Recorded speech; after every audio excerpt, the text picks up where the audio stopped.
This Torah class is brought to you by TorahAnytime.com. Okay, good morning, Rabbi. So we're learning Sefer Nechemia, Parak Hey, Pasuk Ches. We're learning about the economic plight of the Jews in Yerushalayim and how Nechemia is challenging the officers not to deal with their Jewish brethren as creditors.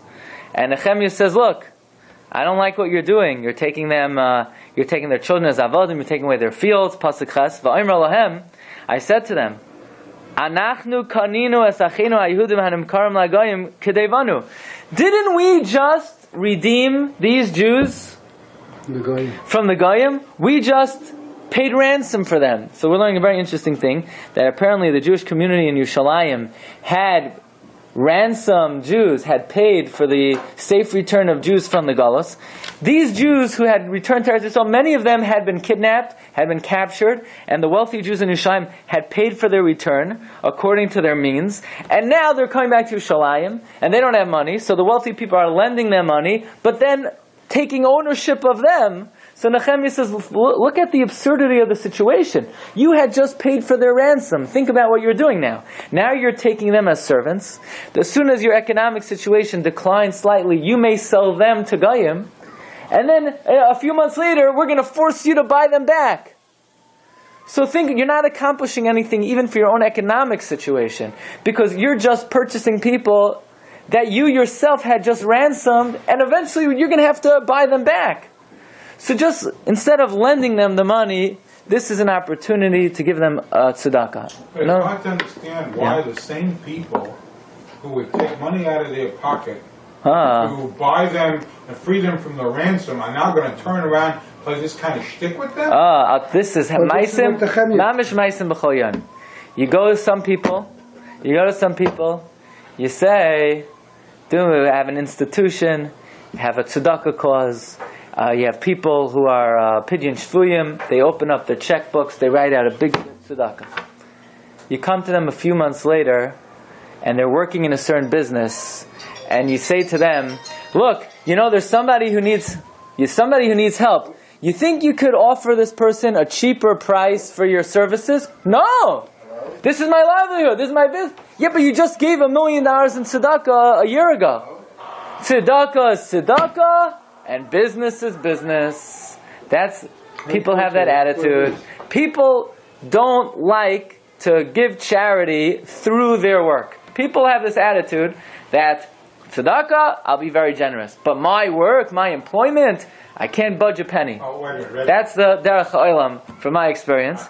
And therefore, Nechemia is saying, look, think of the absurdity. You just spent a lot of money to redeem these people. And now you're a money lender. You can't give these people a break in your business. That's the way things work. There's ways to do so much pro bono work for people who have trouble. Some do. What if you work for somebody else, and what you're going to do is going to have an impact on your boss and the company? So maybe you don't have the right to be able to make that kind of decision. No, but there's a mentality. There's a mentality. I could do tzedakah, I could do chesed, but when it comes time to making money, it comes time to my work, somebody owns real estate. I'll give a check to tzedakah, but to give somebody a break on the rent who can't afford, no, that's my livelihood. The work, charity is charity, business is business. So Nechemia is pointing out the absurdity of that. He says, we ourselves, right? Didn't we just buy these people back? You're going to eventually end up selling them, and then buying them back. They were silent. They didn't have a response. So now Nechemia tells them what to do. I said, you're not doing good. Walk in the fear of God. Out of the shame of the Goyim. Aren't you embarrassed out of the Goyim? If you don't have fear of God, and you're not afraid to violate the Torah, you need to at least make believe and act as if you fear God, so you don't receive the shame of the Goyim, that you're embarrassing the Torah. Says Nechemia, V'gam ani, and even I, Achai, my brothers, Una'arai, and my attendants, Noishim Bahem, we also lent them, Kesef, silver, the dagan and grain. Nazvana, we too will forsake es hamasha hazeh, this debt. We too will forsake it. Okay? Who's the we here? Nechemia has just said him and his servants. Now, the Ibn Ezra says that we are dealing specifically these debts that we're talking about. Ibn Ezra says we're dealing with the Shemitah year, and these we know the halacha is during Shemitah all debts are canceled. So aside from the fact that these people cannot afford to pay back, we're also dealing with another issue, and that is collecting a debt during the Shemitah. So Nechemia says to him, look, don't think I'm a big talker and I stand nothing to lose. I also lent them. But at this point in time we see that lending is not the way to go. We have to give it to them. And I hereby pledge to relinquish and cancel all debts. Hashivana lahem kahayim. Please return to them as of today. Sidoiseim, their fields, karmeim, their vineyards, zeiseim, their olive orchards, uvateim, and their homes. Uma'as hakesef, and the hundreds of dollars of money, v'hadagan, and the grain, hatirosh, the wine, v'hayitzar, and the oil, asha'atem noishemahem, that they owe you, that you have a credit by them. He wants to cancel all the debts. Everything. Well, I understand that from a chesed point of view. Well, that's what we're doing. That's the point of view that we're doing. That's it. They should do it b'chesed. It's going to adversely impact the commerce of the people going forward. Because why did they come up with Heter Iska? Because they were afraid if they didn't do Heter Iska, people wouldn't give. So now, if Nechemia tells everybody, cancel everything, do we think people are going to give people tzedakah and loans going forward? If he comes along and he's going to cancel everything, you want to extend the terms, you want to reduce it somewhat. Apparently, this was the call of the hour. This was what was needed for the time, in order to get the people back on their feet. This is what they had to do. So, how did the people react? How did the people react? Vayermu, they said, Noshev. They said, we will return it. Umehem lo navakish. We won't ask of them. Kei nasa, so we will do. Kasharata omer, like you say. Says Nechemia, va'ekras ha'kohanim, I called the kohanim, va'ashviyim, I made them swear, la'asos kadavar hazeh, to do this. And then Nechemia says he did something very interesting. Gam chotzni na'arti. I shook the corner of my garment. I shook the corner of my garment. What does this mean? Why did he shake the corner? He says, va'omer, and I said, kacha yenayer halekim, so God should shake, as kol ha'ish, every man, asher lo yakim sadavar hazeh, that does not fulfill this. Mi beisai, someone who doesn't fulfill this will be punished from his real estate. Mi yagiyai, he will be punished from his toil. Umi yagiyai, v'chacha yeh noor, and so he will be shaken, varek and empty. In other words, Nechemia is putting a curse. He takes his garment, he shakes it, he says, like I'm shaking my garment, God should shake anyone who doesn't listen to what I'm saying. The question is, well, what's Nechemia doing? Whether is this like something for effect? This is like psychological a fear, the people, psychological tactic. Well, why? What exactly is so scary about Nechemia shaking his garment? So Ramban says in Parshas Lech Lecha that we find throughout the Nevi'im that sometimes when Hashem tells Nevuah to a prophet, Hashem will have the Navi do a physical action. For example, when Yirmiyah prophesied of the downfall of certain countries, he would throw things down. Like, the way this sinks, so too Babel will sink. The Ramban says a physical act makes the prophecy materialize and concretize. In other words, a prophecy is somewhat of a nebulous thing. It doesn't always necessarily come true, especially if it's a prophecy for Ra, for evil, because God might have Rachmanis. When a physical act is done, it concretizes the realization of the Nevuah. So that's what Nechemia is doing over here. He's making by doing a physical act, it concretizes the possibility for punishment. Okay. The people answered Amen. Vayhalu Hashem, they praised God. Vayas ha'am kadavar hazeh, and the people did what Nechemia suggested. That's part 1 of Parak Hey.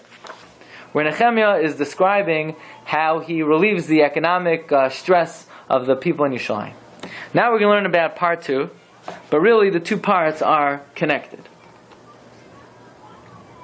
So the Goyim had nothing to do with any of the loans or the debts, or the Jews only had Jewish debtors? Yes, that's what it says, right? Okay. Gam miyom, also from the day. The word gam implies that there's a connection between the above mentioned and what we're about to read. Gam, also, miyom asher tziva oisi, from the day that I was commanded, lios pecham be'eretz Yehuda, to be a governor in the land of Yehuda. We know Nechemia was appointed to be in charge of the social welfare of the people. He was not appointed to be a religious leader, but he was given a political power.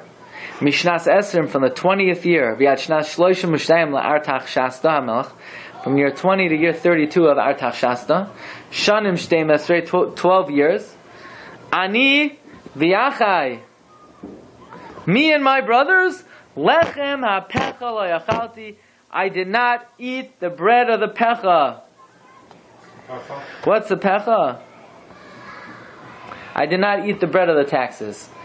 And Nechemia, in his capacity as governor, he was supposed to collect taxes from the people, and he was entitled to a certain share of food, of taxed food, that he would not take his cut from the people.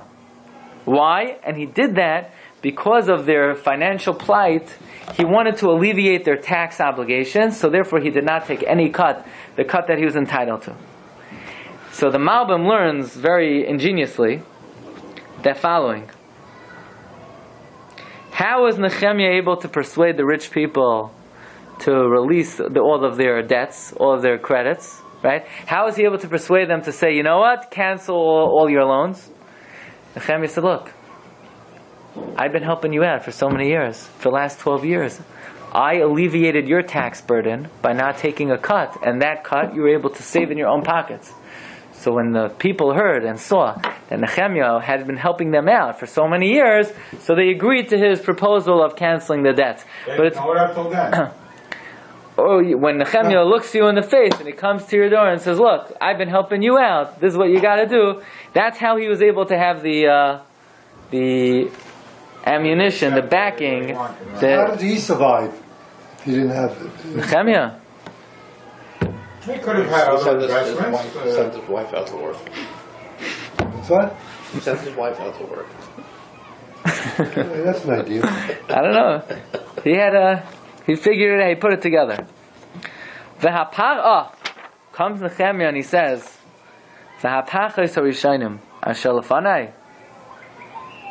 but the governors before me. Now who are the governors before Nechemia? Daniel. The governors before me. Hechbidu al ha'am. They imposed on the people. Vayikchu mehem. They took from them belechem, bread, vayayin, and wine. Achar kesef shkolim arba'im. After taking 40 shekel of silver. Gam na'areim. Also their attendants, sholtu al ha'am, ruled over the people. But vani, but I'm a besser mensch. La yasisike, and I didn't do that. Yeah? Mipnei yiras Elokim, out of fear of God. So Daniel didn't have yiras Hashem, and Daniel did business as usual, took his cut, and his Naaron took their cut? It's hard to imagine that Daniel would do that. Well, you have to understand, the reason why they were entitled to a cut is they had a lot of financial responsibilities. So, for example, building the wall, and supporting their family, and feeding all the people who, we'll see, Nechemia had on his table a very large retinue of people, workers, that he had to support. But apparently, both, right? Daniel took his cut. So Nechemia had the same kind of internal organization. How is he able not to take the cut? Well, let's see.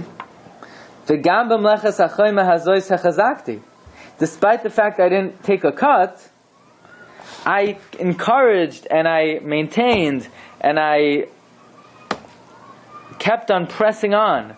I gave chizuk to the work of building the wall. But v'sada loy kaninu, I did not buy any fields. In other words, Rashi says, "V'sada loy kaninu u'v'sada shel haYehudim." The fields of the Jews shall yubayim achayma loy kaninu. I didn't build ani ubnei siati al esek doichkam shel oiskim binyan achayma. In other words, these people who built the wall, they weren't able to work for a living, so they needed to support their family. They got paid from the cut. I did not take their fields away from them in order to give them money to support themselves. I just gave them money. From where? If he didn't take his cut, where'd the money come from? Sounds like we need an audit. And now, let's see what else. V'chol na'arai, and all my servants, kavutzim sham al amlacha, were gathered there to build a wall. And therefore, since I wasn't buying fields, and nobody was working on the fields, and there were no income coming in, I certainly was entitled to take a cut. And not only that, I had many expenses, Nechemia said. By Yehudim, the Jews, the Hasaganim, the officers, Meya v'chamisha ish, there were 150 of them, v'haboim eileinu min ha'goyim, asher svilasenu, al shulchani, aside from the goyim that surrounded us, that sat at my table. In other words, I had 150 people sitting around my table, besides the Gerim, who came from the Goyim, who also ate at my table, and with all of my expenses with the wall, and all of my expenses feeding the people, I never took a penny. And you want to know how much I had to feed these guys sitting around my table? You want to know what kind of meal I had to serve every day? He had to serve like Kesudas HaChashverosh B'Shatoi. Imagine 150 hungry men building walls, right? 150 construction workers, not Union workers. Yeah. Shor echad, one ox. Soin sheish burais, 6 choice sheep. You gotta serve lamb chops. Yeah. Vitziparim and birds, na'asuli, I needed. Uvein aseras hayamim, b'chol yayin laharbe. In one day I had to serve 10 days worth of wine. Rashi says, these guys were hungry fellas. Every day I had to serve them 10 days worth of wine. And even with all my expenses and with all of my responsibilities, I never took the quota of bread, because the work was very heavy on the people. The people were in great financial distress, great financial difficulty, and besides, even though I needed the money, I needed the cash, I never took it. So we still haven't found out how he paid for all of this. First of all, doesn't the Baruch Shalom give his Nevi'im, like Avram and so forth, gives them a little surplus on the side to... He sold chametz, you mean? What? He sold the chametz? Secondly, he made some of these Geonim, may have been billionaires. It doesn't say that he fed them, but he could have had a very wealthy people who converted at the step. Who stopped him? They may have given him, they may have given him, Okay, but can I ask a question? The tax for the king. Yeah. That he collected. So he said he was entitled to take his piece. He didn't take his piece. Does that mean that part of the taxes themselves, forget about it, if he collected $100 and his piece was 2% and he could have claimed $2, but this $100, did that all go to the king? Or he was allowed to use it for administrative expenses to run the area that he was governor over? Then maybe that's where he got the money. In other words, he's saying, I could have taxed you at 100. Yeah. I only taxed you at 98 because I didn't take my 2. I didn't take my cut. But the 98 was used to pay the expenses, and that's how we funded, right? So I reduced your tax burden. That's true, but not everything went to the king. He was able to use what that revenue to fund his expenses. Otherwise, where did he get the money to do all of this? Well, that would have paid for the wall. Wouldn't have paid for the meals. We don't know. We don't know how much the tax he collected. Lucky there was no internal revenue then. I lost the email, so we can't figure out what happened. There was no Obama. Now, it doesn't say. Presumably, he did not use whatever cut he was supposed to get for his personal expenses. You still have to answer. No, he had to send the rest to the king. I don't know. He had money. Now the Malbim learns. One second. The Malbim learns that what does it mean?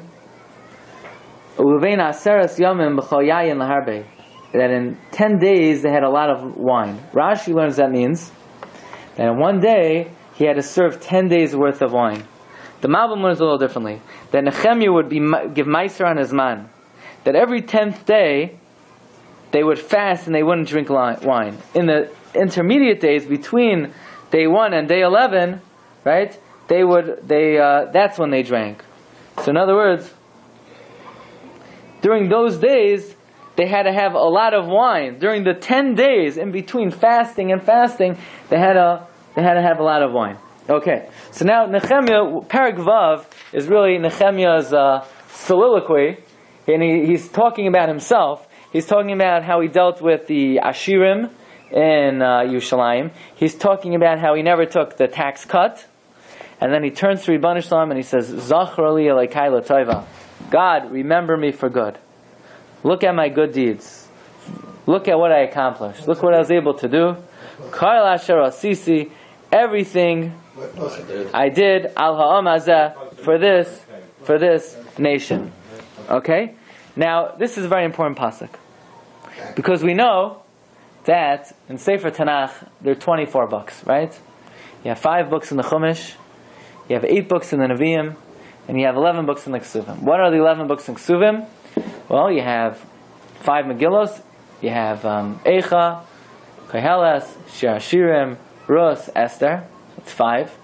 Then you have Sifrei Emes, Iyov, Mishlei, Tehillim.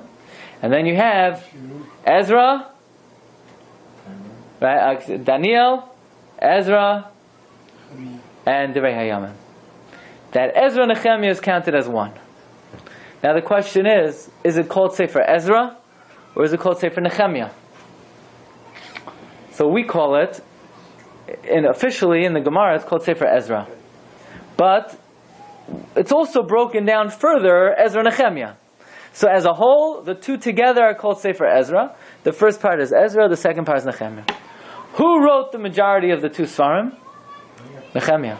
So Gemara in Masechta Sanhedrin on Daf Tzadik Gimel asks, if Nechemia wrote the majority of the Sfarim, why is it called Ezra? It should be called Nechemia. The Gemara gives 2 answers. Answer number 1, because Nechemia took credit for himself. Because of this pasuk. He said, look what I did. Look at my Maisim Tovim. Remember me for the good. Don't forget about all my mitzvahs. Because Nechemia took credit for himself, credit was taken away from him. And he lost, it used to be called Sefer Nechemia, period. And he lost it, and it became known as Sefer Ezra. The Gemara gives another reason why he lost the name.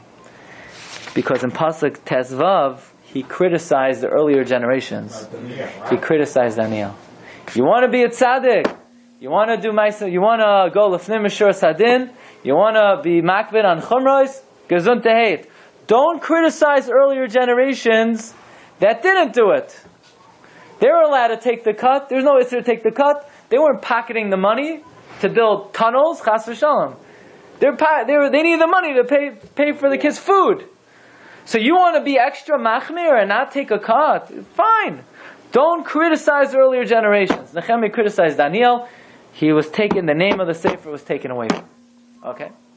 Comes along the Chidah. So by the way, it's a little short to understand. Nechemia was, ish chashuv. He wasn't your everyday person, right? Of course. Look what he accomplished. It's hard to imagine that somebody like that would actually write this kind of a pasuk, to say, hey, look what I did. Well, you have to... He was so concerned about his fellow human being, he accomplished a great deal. It conflicts with the persona of saying... Okay.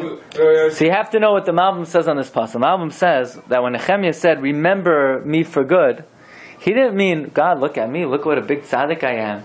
Remember, he meant like this. Zachar li Elokai l'tova kol asher asisi kama al ha'am. He said, Ribbon Shalom, you see all my mitzvahs? Don't keep it for me. Don't reward me. Use it to benefit Klal Yisrael. So you would think that's quite altruistic of Nechemia. Nechemia is basically saying, God, all my mitzvahs and ma'asim tovim, give it to the people. Use it for their protection. So you say, so then why is he being criticized? The answer is because he's acknowledging the fact that he did good things. He's saying, Rebbeinu Shalom, you see my mitzvahs? Oh, wait a second. Very nice you want to donate it to the people. But to call attention to your ma'asim tovim as if you're deserving of, right? Fine, you want to give it to them. But you're sort of declaring you're worthy of reward. You just want to give that reward to someone else. So again, he's not saying, so it's on a very subtle level. And furthermore, the Gemara asks, what's wrong with this? David HaMelech said the exact same thing. David HaMelech says the exact same words. He says in Tehillim, Zachreini Elokim l'taiva. So the Gemara says that David was saying it b'derech bakasha. David was saying it as asking for mercy. Here he was just saying it as sort of a declaration. So again, even though it would do with criticizing Daniel. Also, I mean, you got an onus for that.